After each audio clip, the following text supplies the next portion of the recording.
लेती है और उसकी परछाई पानी में पड़ रही है। खोजने वाले आए और उन्होंने पानी में जैसे ही उस हार की तस्वीर देखी तो चमकता हुआ बिल्कुल वैसा का वैसा प्रतिबिंब, और खोजने वालों को इनाम दी गई कि वो हार खोज के लाओ, इनाम मिलेगा। तो जैसे ही देखा और पानी में छलांग लगा दी। अब पानी में तो बहुत उसका प्रतिबिंब था, पानी में डूब गए। दूसरे लोग आए, वो भी वही देखे। ऐसे बहुत लोग डूब गए, कुछ लोगों को निकाल लिया गया।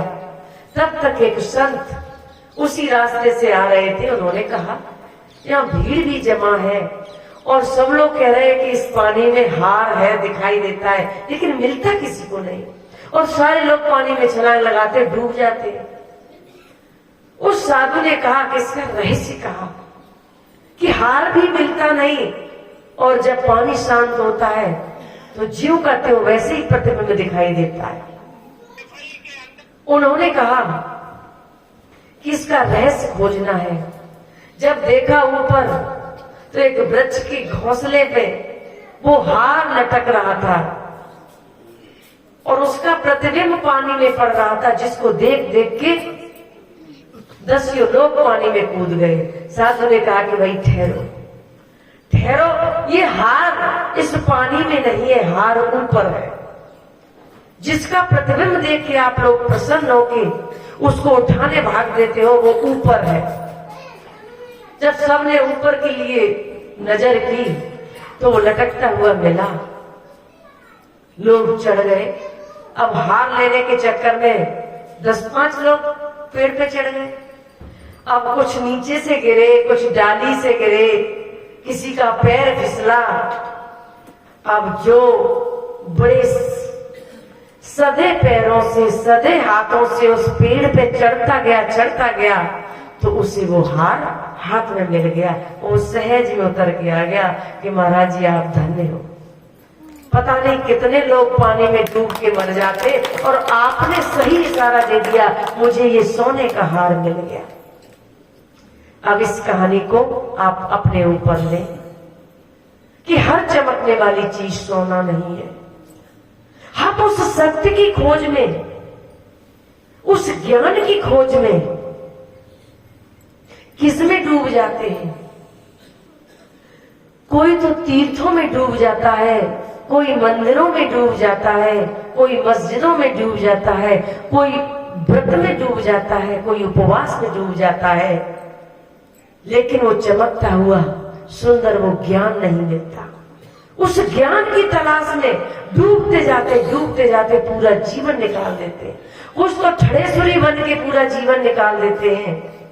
और बड़ी साची ने भी कितनी सुंदर बात कही कि जो ज्ञानी है, सहज है, जो जिज्ञासु है, वो कभी किसी बात को सुनकर नाराज नहीं होता।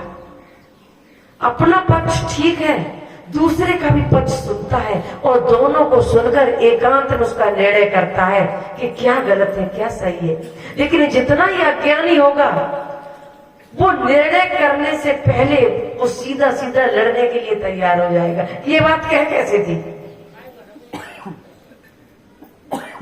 तो जो ज्ञानवान है, तो वैसे ही उस ज्ञान की तलाश में हम कहाँ डूबते जाते हैं।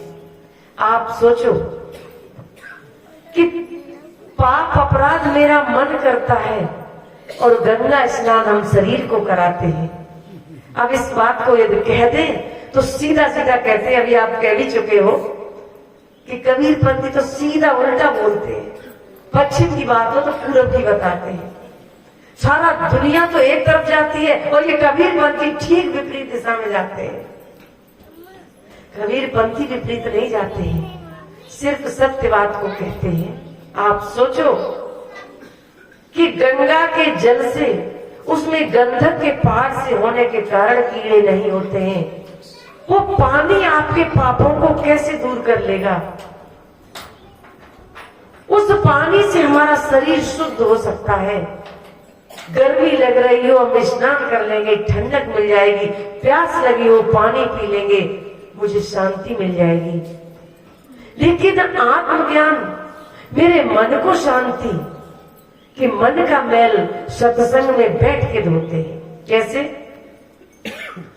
जो जीव हने और पूजा करे, दिल में नहीं जिसके दया आई, गंगा और यमुना नहाता फिरे, गंगा और यमुना नहाता फिरे, सत्संग का अमृत क्या जाने जिसने घट भीतर झांका नहीं, वो आत्मज्ञान को क्या जाने, जो जड़ विषयों में रमण रहे, चेतन की चेतना क्या जाने जिसने घट भीतर।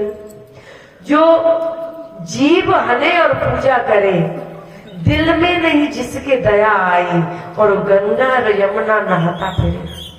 आपको लगता है कि हम यहाँ भेड़ बकरियां काटे, कत्ल करें, मुर्गा बकरा काटे और खाएं, और गंगा में एक डुबकी लगाएं, क्या मेरे सारे पाप धुल जाएंगे? अब यही बात है, कभी पंथी कह देते हैं तो सीधी उनकी मोहर लगाते हैं कि बस ये तो सारे सब लोगों का विरोध करते हैं, इनकी बात क्या सुनने जाए।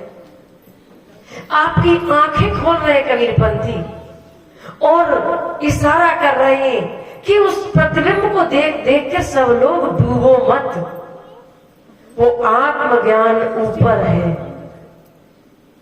वो हमारे इंद्रियों से ऊपर है, हमारे अंतःकरण से ऊपर है। और उसका पता कोई कि काशी गया, द्वारका गया, मथुरा में घूम लिया, पाया नहीं कहीं पर तेरा नामो निशान है। पूछा जो खासकर फकीरों से तेरा पता, तो रहता है तेरे पास में, ये उनका बयान है।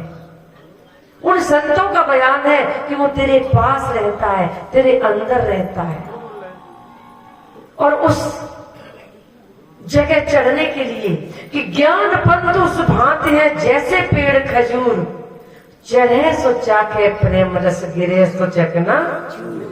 उस पेड़ पर उस हार को लेने के लिए जो संभल के चढ़ गया ऊपर, उसे मिल गया, और गिरे सो चकनाचूर, जो संभल नहीं पाया, सद नहीं पाया, तो वो बीच बीच से ही गिरते गए और नीचे हड्डी पसली तोड़वाते गए। संभलना क्या है? मुझे अपनी वाणी को भी संभाल के बोलना है। ये तराजू तौल की तब मुख निकसे वहां, हृदय की तराजू में तौल कर आप ये निश्चित मान लीजिए कि तन से किया हुआ पाप, मन से किया हुआ पाप और धन से किया हुआ पाप, तीनों पाप का फल आपको भोगना पड़ेगा।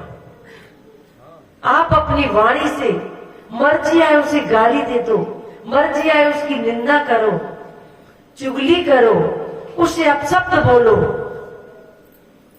उसे ऐसी ऐसी गाली सुनाओ, आपको क्या लगता है भोग नहीं बनेगा? ये वाणी का भी भोग बनता है, शरीर का भी भोग बनता है कि जो आप रास्ता चलते ही किसी के भी तमाचा मार देते हो, जरा सा झगड़ा हुआ किसी